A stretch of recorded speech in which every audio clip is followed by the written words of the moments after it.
Hi, welcome to lesson 5 of Zohar. Last week lesson 4, we spoke a bit about sounds. Now we spoke about the letters of creation and the vowels that make up those letters. And essentially, that was an analogy for the voice, for the sound that God used to bring creation into effect. God spoke and the world came into being. Now, we're now going to talk a little bit more about the aspects of those letters and those sounds, specifically as they relate to God's names. So I've provided some images here on the left, which essentially give you a reference to the Big Bang, things that we know about space and cosmology and astrophysics and dimensions, and we're going to talk through those just as a reference, really, to some of to give you some insights into the sophisticated thinking of the spiritual leaders of the time 2,000 years ago, and obviously well before that, and leading up until our modern era. Zohar, radiance. Radiance again is the meaning of Zohar, comprising all colors in this way till here. So we have we spoke last week about the name of God called Ekir, Asher Ekir, spelt this way here. And we related that to the upper worlds, the higher Sphirot, these vessels in the upper world, and in the chain of Seder Ishtalshalut, the order of this long chain of progression through to manifest reality in the world that we physically live, the spiritual world as they come into being in the physical world.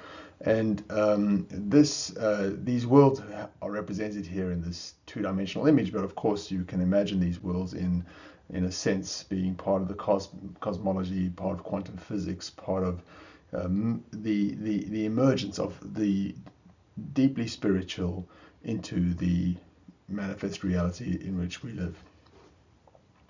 Now we're going to introduce Hashem, Elokeinu, Hashem. This is a new name of God, Hashem, our God, Hashem.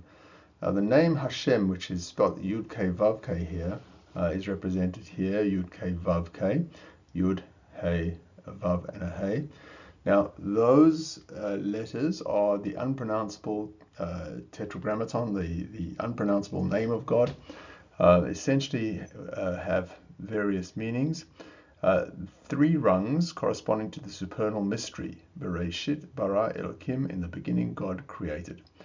Now these 3 rungs relate to the upper Sphirot, the higher vessels in our world, the intellect, in the highest spiritual world, the vessels from which the will of God comes into being through this point of wisdom, this point of creation, this insight that God had to create the world, that then was expounded in the palace, in the womb, in Binah, in all of its pre-creation forms, so that the whole of creation event was considered and thought and really segmented and designed in a particular way that would allow it to come into manifest reality.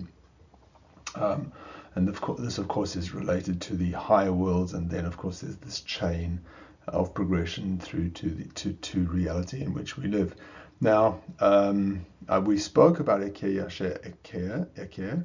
Now, I want you to see in this name here, Asher is the word Rosh. You can see it's spelt organized a little bit differently. The Resh is in the beginning, of course, the Shin is at the end, and the Aleph is in the middle. Now this word Rosh relates to Bereshit. Bereshit, bara Elokim et hashamayim ve'et haaretz. In the beginning, God created heaven and earth. But Bereshit, bara Elokim, in the beginning, God created. Bereshit, Rosh, is the head, primordial mystery, the point of Chokhmah, this wisdom, this point here, this initial insight. Bara, concealed mystery, from which all expands. So this is the beginning of bara in creation, the aspect of this insight expounded in Binah, and expanding into the lower Sphirot and all the vessels of the worlds as they progress into reality.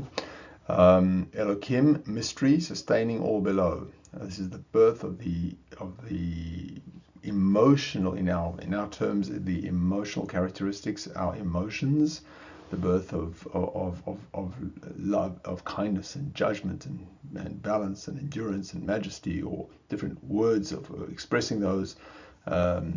Judgment on the left, powers of the left, powers of the right, and of course the synthesis of those in the middle line. Et hashamayim, the heavens, so as not to separate them, male and female, as one. Bereshit, bara, hashamayim, et haaretz, okay. Bereshit, bara Elokim, et hashamayim, ve'et haaretz, conveying all those letters, the entirety of them, et being aleph and taf. That's how the word et is spelled, and aleph is the first letter of the alphabet, and taf is the last letter of the alphabet. And you'll see them all represented here in these energies that transfer between the different sphirot, the different vessels of creation. Beginning and end. Afterward, hey was added, so you have hey. And we went through that last week in Asher. Here, Haya was the source of those letters, Hey, Yud, Hey. So all those letters would be combined with Hey. Once Et, Aleph to Taf, and all the other letters were combined with Hey, the letter Hey. You had Et, which is Aleph and Taf, and then Hey, which makes the word in Hebrew called Atah, which means you. So here the reference to you is the reference to God, all the names of God, whatever all the 10 names of God, plus there are many, many other names and references to God. But here we have the word Atah, simply the simple you, the one who created. So Va'ata and you enliven them all the names, all the vessels, all the letters, all the energies, you enliven them all.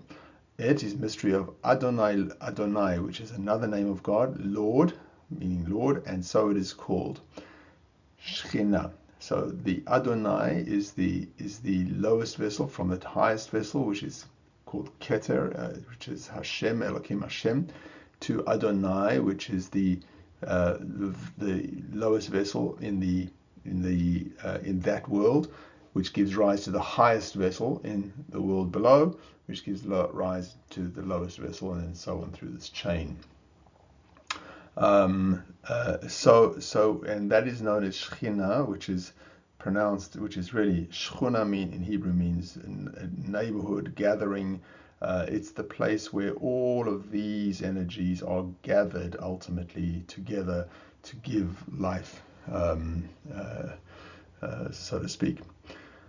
But pronounced Yud-Kei Vav-Kei here, as opposed to Yud-Kei Vav-Kei, which is also said Adonai, but pronounced Shem Hashem, the name of Hashem. So you'll see Shem Hashem. Shem means name. The Hashem is the name. Here you'll see in the heavens, Hashamayim. So Bereshit bara Elokim et Hashamayim ve'et haaretz. So the word Ha is meaning the, as in Hashem, the name. Hashamayim is then meaning the heavens.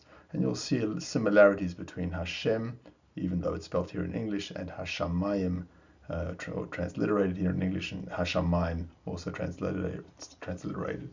Yud Kei Vav Kei, this highest aspect of God, supernal mystery, is related ultimately through and synthesized through the center line to Tiferet, to this attribute here, and you can see it connects to all of the lower sphirot. So this is the place where all of these emotions and intellectual elements get synthesized before they're passed down through these lower sphirot, through the passage of these lower sphirot to Yesod, which is foundation, and ultimately Shekhinah, which is manifestation. So Va'et and Et, so we have Bereshit, bara Elokim, Et Hashamayim, Ve'et Haaretz. Ve'et is and earth.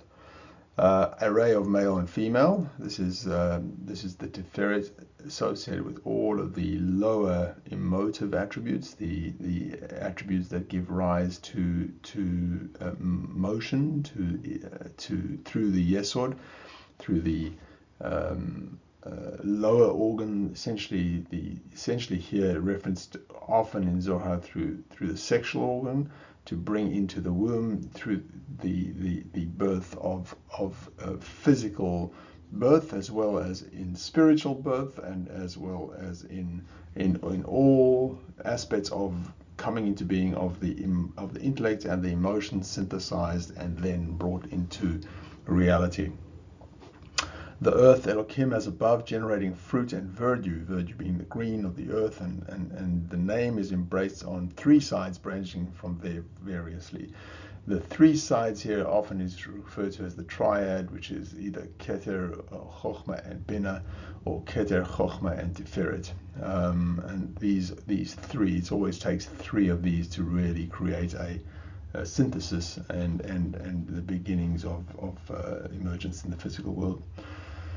Until here, on the mystery of secrets, which he engraved, fashioned, vivified in hidden ways through the mystery of a single verse. From here on, Barashit, he created six. Now we're going to talk a little bit about the six from one end of heaven to the other, 6 directions extending from the supernal mystery through the expansion that he created from the primordial point.